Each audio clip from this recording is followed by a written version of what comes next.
Assalamualaikum warahmatullahi wabarakatuh. Kembali lagi di channel Misteri Tersembunyi. Kali ini ada cerita dari Wins. Dan kisah kali ini saya bawa yang berjudul Jelmaan Gundrowo. Untuk kalian yang ingin langsung membaca link ada di deskripsi video di bawah ini. Sebelumnya nama dan isi cerita sudah kita samarkan. Mohon maaf apabila dalam penulisan cerita terdapat kata-kata nama atau desa tempat yang sama. Kami hanya menghibur, tidak bermaksud apa-apa. Sebelum kita lanjut ke cerita ada baiknya, like, komen dan subscribe video ini.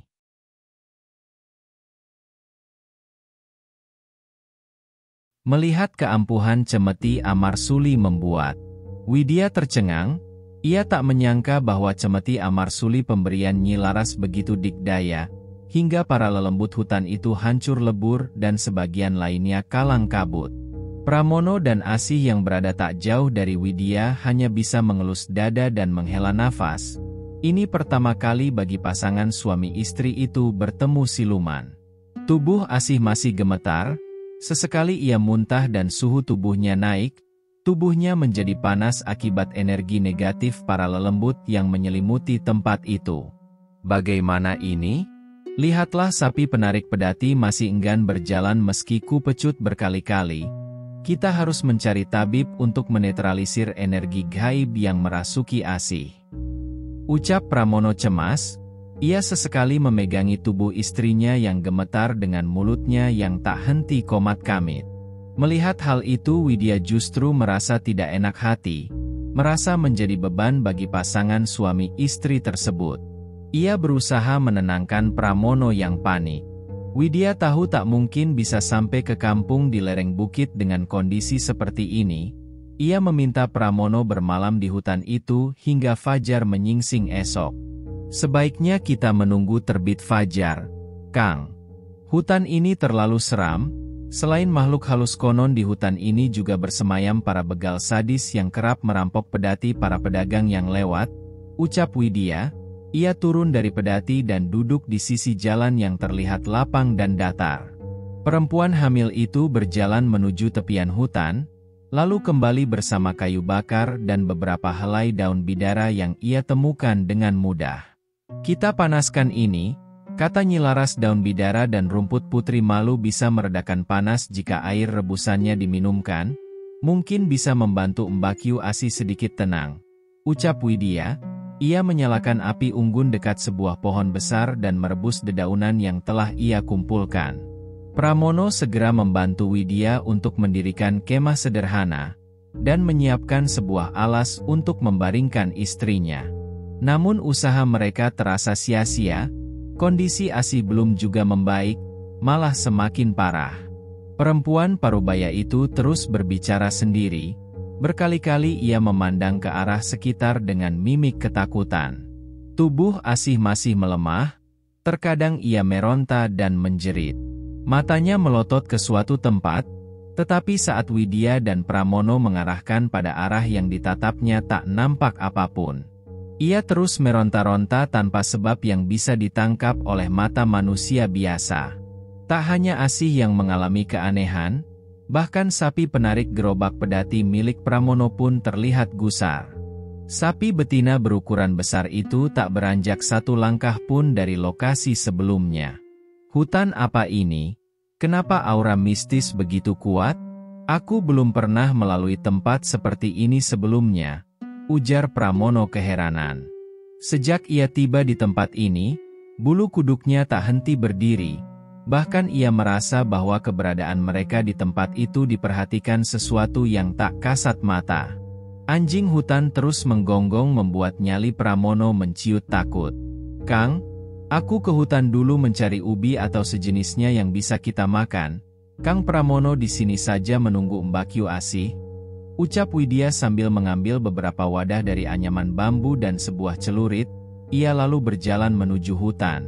Sekian lamanya Widya berada di hutan, Pramono yang menunggu istrinya merasa teramat takut. Widya belum juga kembali hingga dengan segenap keberanian yang tersisa ia berniat mencari Widya.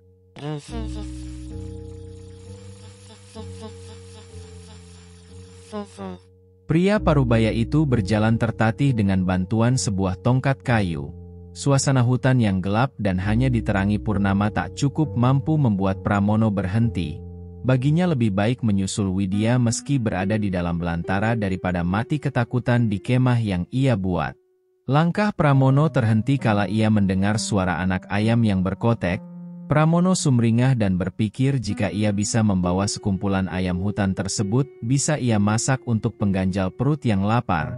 Dengan sigap Pramono menangkap anak ayam beserta induknya. Tak begitu sulit hingga ayam-ayam itu ia masukkan pada sarung yang berkalung pada lehernya. Asih pasti suka jika ayam ini aku masak dengan cara dibakar. Kelihatannya lezat sekali, gumam Pramono dalam hati. Ia dengan semangat menjinjing sarung berisi ayam itu lalu membawanya ke kemah tempat gerobak Pedati dan Asih, istrinya berada. Saat perjalanan menuju kemah, Pramono terlihat kelelahan. Ia berkali-kali berhenti dan menurunkan sarung berisi ayam tadi. Kok semakin lama bawaanku semakin terasa berat ya?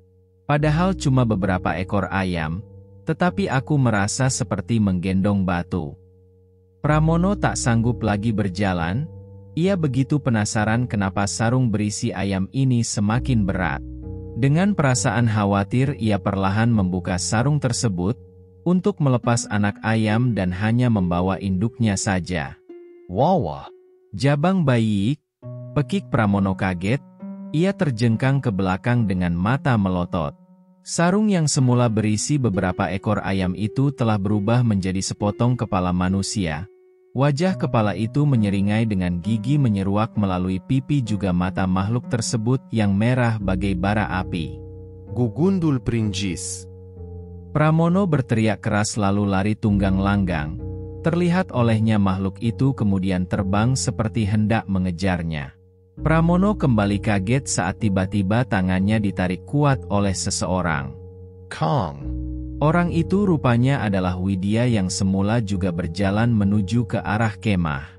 Pramono yang kaget segera menyadari bahwa yang menariknya adalah Widya. Ia berhenti sambil mengatur nafasnya yang tersengal-sengal.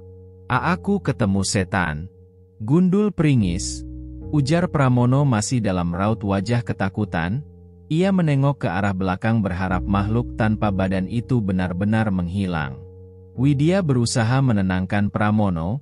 Setelah dirasa tenang mereka pun melanjutkan perjalanan menuju kemah yang masih berjarak sekitar 200 meter. Suara jeritan terdengar memilukan, suara yang berasal dari kemah tempat Asih berada.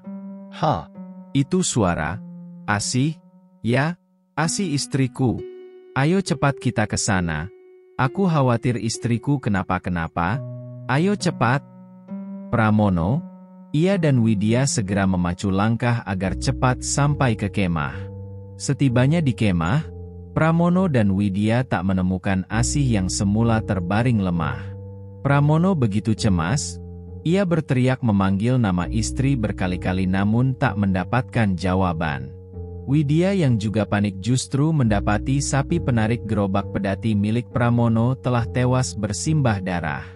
Perut sapi malang itu bagai terbelah dengan usus terburai, juga semak belukar di sekitar tempat itu terlihat morat-marit seperti terkena angin kencang, pepohonan tumbang dan kemah hancur berantakan. Pramono berulang kali bertetiak dengan suara lantang, ia tak memperdulikan keadaan sapi yang tewas mengenaskan dan terus mencari istrinya. Kang, ayo ke sebelah sana, lihatlah rerumputan di sana seperti habis dilalui seseorang. Ujar Widya berusaha mendapatkan petunjuk. Mereka berdua akhirnya berjalan mengikuti jejak rerumputan yang rusak terinjak. Benar saja, hanya berjarak tak jauh dari tenda mereka menemukan sebuah jurang dengan dasar bebatuan terjal. Dari remang malam, Widya melihat sesosok tubuh perempuan tengkurap. Mereka segera menuruni jurang untuk memberi apa yang Widya lihat dari atas bukit. Asih! Tangis Pramono pecah ketika tahu bahwa sesosok mayat dengan darah mengucur pada kepala itu adalah Asih istrinya yang telah tak bernyawa. Widya berusaha menenangkan Pramono, ia juga bungkam karena tak tahu apa yang mesti dia ucapkan. Sesuatu yang tak biasa ia temui pada tubuh Asih yang pucat membiru, pada bagian lehernya seperti habis dicekik seseorang. Namun ia tetap diam tanpa memberitahu Pramono yang tengah berduka. Sesaat mereka mengangkat jasad Asih ke permukaan jurang, mereka kembali ke kemah bermaksud untuk menguburkan mayat Asih.